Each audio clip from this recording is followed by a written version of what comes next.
Hello viewers, আমি Faisal Ahmed Faisal tips and ট্রিক্সের পক্ষ থেকে আপনাদের স্বাগতম।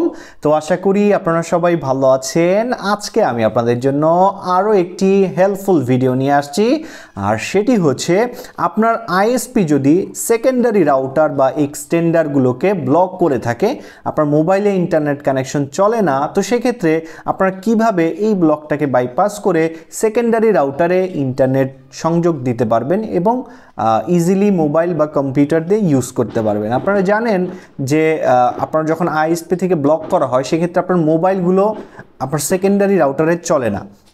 তো ওইটাই আমরা আজকের ভিডিওতে দেখাবো কিভাবে আপনারা চালাতে পারবেন। তো এইখানে আপনারা দেখতে পাচ্ছেন আমার একটি মেইন রাউটার আছে, এই যে দেখতে পাচ্ছেন এটা হচ্ছে আমার মেইন রাউটার। তো আইএসপি থেকে আমার এই রাউটারটাতে লাইন নিয়ে আছে। তো আমি এখন যে কাজটি করব, আমার যে সেকেন্ডারি রাউটার আছে এই রাউটারটাকে আমি অ্যাজ এ ওয়াইফাই এক্সটেন্ডার বা ওয়াইফাই রিপিটার হিসাবে ইউজ করব। তো সেক্ষেত্রে আমার এই রাউটারটা যেন আইএসপি ব্লক না করতে পারে, এইটা মাথায় রেখে তো এটা আমরা কিভাবে করব।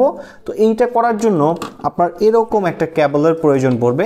এই যে দেখতে পাচ্ছেন, এই যে শর্ট পিস যে ক্যাবলগুলো থাকে ইথারনেটের, এগুলো আপনারা যখন রাউটার কিনবেন রাউটারের সাথে দিয়ে দেয়, বা আপনার যদি দূরত্ব অনেক বেশি থাকে সেক্ষেত্রে আপনি এরকম ক্যাবলগুলো, বড় লং ক্যাবলগুলো ইউজ করতে পারেন।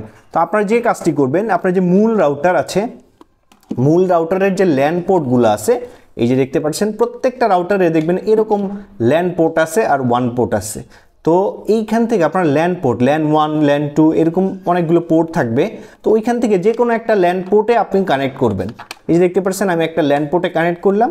তো এরপরে আমাদের যে কাজটি করতে হবে, আমাদের যে সেকেন্ডারি রাউটার, যেই রাউটারে মূলত আমরা ইন্টারনেট সংযুক্তি দিতে যাচ্ছি, ওই রাউটারে গিয়ে আমরা এই যে ওয়ান পোর্টটা, এই যেই সেকেন্ডারি রাউটারে আপনি নেট কানেকশনটা দিবেন, ওই রাউটারে মূলত আমরা এই পোর্টটা এখানে অ্যাটাচ করে দিব। এই যে এই যে ব্লু কালার যে পোর্টটা আছে, এই ওয়ান পোর্টটায় অ্যাটাচ করে দিব।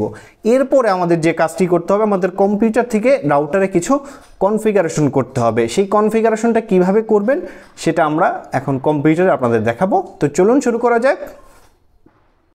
তো ভিউয়ার্স, আপনার সেকেন্ডারি রাউটারটাকে কনফিগার করার জন্য প্রথমে আপনার যে সেকেন্ডারি রাউটার আছে ওইটা আপনার কম্পিউটারের সাথে বা আপনার যে মোবাইল আছে, আপনি যদি মোবাইল দিয়ে এটাকে কনফিগার করতে চান মোবাইলের সাথে কানেক্টেড করে নেবেন। কানেক্টেড করার পরে আপনার যে সেকেন্ডারি রাউটারের যে আইপি অ্যাড্রেস আছে, সেই আইপি অ্যাড্রেস আপনার যে কোনো একটা ব্রাউজারে গিয়ে টাইপ করে ইন্টার করবেন। তো আমার দেখতে পাচ্ছেন যে আইপি অ্যাড্রেস আমি টাইপ করলাম। তো এখানে আমার সেকেন্ডারি রাউটারের অ্যাডমিন প্যানেল চলে আসছে। তো এখানে আমি এখন লগ ইন করব। তো দেখতে পাচ্ছেন আমি এই রাউটারে লগ ইন করলাম। তো লগ ইন করার পরে আমরা যে কাজটি করব, আমাদের যদি টিপি-লিঙ্ক রাউটার হয়, আমরা এই যে এখান থেকে অপারেশন মোডে চলে যাব। এখান থেকে আমরা অ্যাক্সেস পয়েন্ট যে মোডটা আছে এটা সিলেক্ট করব, সিলেক্ট করে সেভে ক্লিক করে দিব। আর যাদের মূলত অন্য ব্র্যান্ডের রাউটার, তারা আপনাদের যে ফাংশন আছে ওইখানে গিয়ে দেখবেন যে ওইখানে এরকম অ্যাক্সেস অনেকগুলো মুড থাকবে, ওইখান থেকে অ্যাক্সেস পয়েন্ট যে মুডটা আছে ওইটা সিলেক্ট করে সেভে ক্লিক করলে আপনার যে রাউটারটা আছে এটা বন্ধ হয়ে অন হবে। অন হলেই আপনি অটোমেটিক্যালি আপনার যে কাজটা আছে হয়ে যাবে, আপনার কোনো আইপি চেঞ্জ করা লাগবে না, কোনো কিচ্ছু করা লাগবে না। আপনি যখন অ্যাক্সেস পয়েন্ট মোডে যখন এটা ইউজ করবেন, অটোমেটিক্যালি আপনার যে আইপি ছিল সেটা অটোমেটিক্যালি কনফিগার হয়ে যাবে।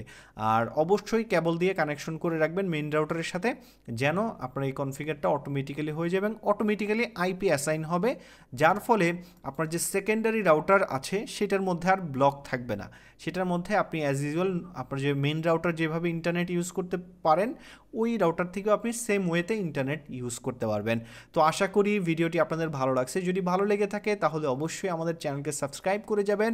আর যারা মূলত সাইবার সিকিউরিটি এবং ইথিক্যাল হ্যাকিং নিয়ে ইন্টারেস্টেড, আমাদের যে ওয়েবসাইট আছে hackshopbiri.com ভিজিট করে দেখতে পারেন। এখানে বিভিন্ন প্রকার কোর্স এবং গ্যাজেট পেয়ে যাবেন। যারা সাইবার সিকিউরিটি নিয়ে ইন্টারেস্টেড তারা এখানে এসে দেখতে পারেন। তো আজকে এ পর্যন্তই, ধন্যবাদ সবাইকে।